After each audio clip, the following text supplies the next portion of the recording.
गुरु, क्या हालत बना ली है तुमने खुद की। शराब के बदबू के चलते कोई भी तुम्हारे नज़दीक नहीं आ रहा। तुम टेंशन मत लो, सब ठीक हो जाएगा।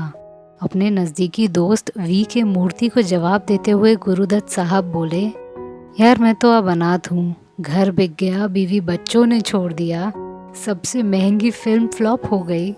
मेरी टीम अब दूसरे लोगों के लिए काम कर रही है। अब तुम भी मुझे छोड़कर बैंगलोर जा रहे हो। मैं तो अनाथ हो गया यार। और 8 दिन के बाद बस 39वें उम्र में 10 अक्टूबर 1964 को किराए के घर में हिंदी सिनेमा के इस अनमोल सितारे ने खुदकुशी कर संसार के सारे मोह माया से अलगाव कर लिया। मैं सुना रही हूँ कहानी उस महान शख्सियत की जिसके किरदार का अंत कई साल पहले हुआ, पर आज तक लोग इस शख्सियत के किरदार पर तालियां बजा रहे हैं। सब अच्छा चल रहा था, फिल्में चल रही थी, अच्छी टीम थी, पैसा, घर, शोहरत था, यहाँ तक कि एक अच्छी बीवी भी थी। पर किसी की एंट्री हुई और गुरुदत्त साहब काल के पर्दे के पीछे मुड़ते चले गए। वसंत कुमार पादुकोण उर्फ गुरुदत्त साहब का जन्म 9 जुलाई 1925 को बैंगलोर में कोंकणी परिवार में हुआ। पर करियर बनाने के लिए वो बंगाल गए और बंगाली संस्कृति के प्रभाव से वसंत कुमार पादुकोण बन गए गुरुदत्त। एक मामूली टेलीफोन ऑपरेटर का काम करते करते उनका मन साहित्य के ओर भी झुकता था। इसीलिए वो अखबारों में शॉर्ट स्टोरीज पब्लिश करने लगे। 1941 में अल्मोड़ा जाकर उन्होंने नृत्य और संगीत की तालीम ली। साथ ही साथ बचपन से उन्हें फोटोग्राफी का भी शौक था। कला के सारे क्षेत्र में उनकी रुचि थी, इसीलिए 1945 को गुरुदत्त साहब पुणे आए और प्रभात फिल्म कंपनी में नृत्य निर्देशक के रूप में 3 साल तक काम किया। पर यहाँ रहकर उन्हें एक्टिंग के साथ दिग्दर्शक का काम भी मिलने लगा। 1947 में जब प्रभात कंपनी बंद हुई तब वे मुंबई आए और सहायक दिग्दर्शक के तौर पर कई नामी हस्तियों के साथ काम किया। मुंबई आने से पहले उनकी आर्थिक हालत बिगड़ चुकी थी, इसीलिए कई मैगजीन्स के लिए उन्होंने शॉर्ट स्टोरीज लिखी। इसके बाद अभिनेता देव आनंद ने दत्त साहब के सामने अपनी प्रोडक्शन कंपनी नवकेतन में निर्देशक के तौर पर काम करने का प्रस्ताव रखा। 1951 में देव आनंद के साथ उन्होंने पहली फिल्म बाजी बनाई, जो एक एवरेज हिट साबित हुई। फिर 1952 की फिल्म जाल भी एवरेज हिट साबित हुई।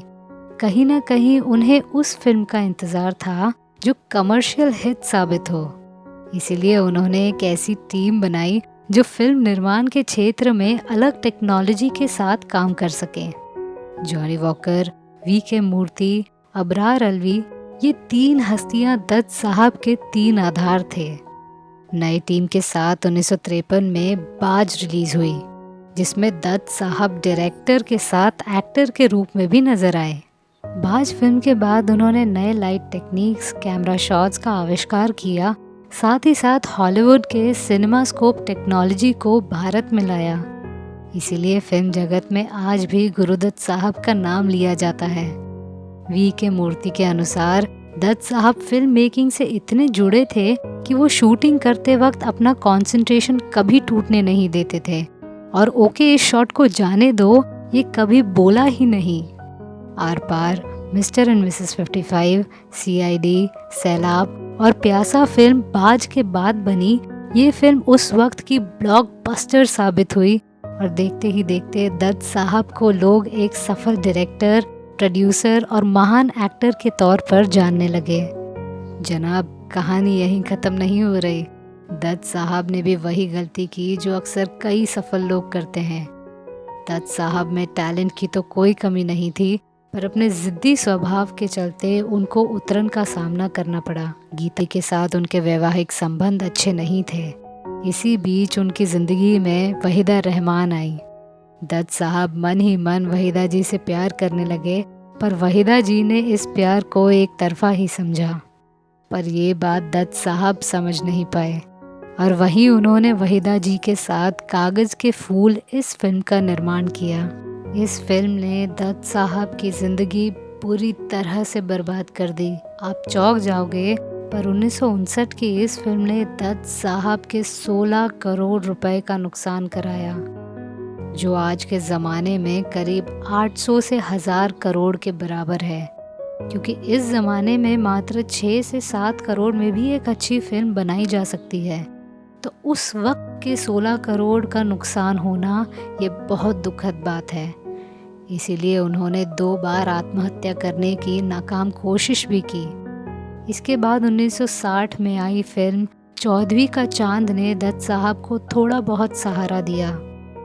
इस फिल्म का गीत चौधरी का चांद हो रंगीत चित्रण में भी दिखाया गया, जो कि दत्त साहब की इकलौती रंगीन फिल्म सीक्वेंस है। फिर 1962 की फिल्म साहिब बीवी और गुलाम ने भी अच्छा प्रदर्शन किया, इसलिए उन्हें फिल्म फेयर का सर्वश्रेष्ठ डायरेक्टर का पुरस्कार दिया गया। 2 फिल्में हिट होने के बावजूद दत्त साहब का नुकसान भरा नहीं और वो कभी कोई फिल्म प्रोड्यूस नहीं कर पाए, क्योंकि तब तक तो उनके पास ना घर बचा था, ना ही बीवी बच्चे। शराब और ज़िद्दी स्वभाव के चलते उनके करीब कोई आना भी पसंद नहीं करता था। उनकी वो टीम भी टूट गई थी जिनके साथ मिलकर दत्त साहब ने फिल्म निर्माण की नई राह दुनिया को दिखाई। कुछ फिल्मों में एक्टर के तौर पर काम ज़रूर किया, पर वो सड़क पर आ गए थे।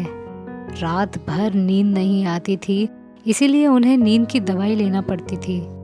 एक दिन शराब के नशे में दत्त साहब ने बहुत सारी नींद की दवाई ली और वो सो गए, और ज़माना गवाह है कि वो नींद से कभी नहीं उठे। वो तारीख थी 10 अक्टूबर 1964 और उम्र थी बस 39 साल।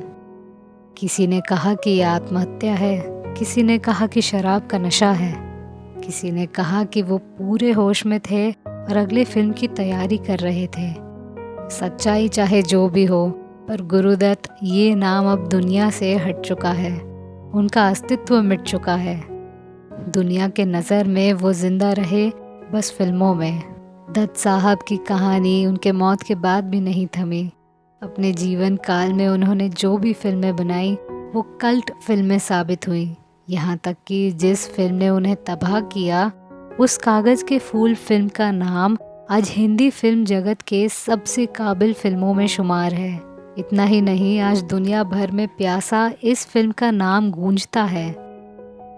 साहिब बीवी और गुलाम, चौधरी का चांद, ये वो फिल्में हैं जिन्हें देखकर आज के ज़माने के डायरेक्टर प्रोड्यूसर्स बनते हैं। दत्त साहब ने सिर्फ अपना शरीर त्यागा है, पर उनका नाम और काम आज भी जिंदा है और हमेशा जिंदा रहेगा। फिल्म जगत की कही अनकही कहानियाँ सुनाने मैं आपकी आरजे अनामिका आती रहूँगी।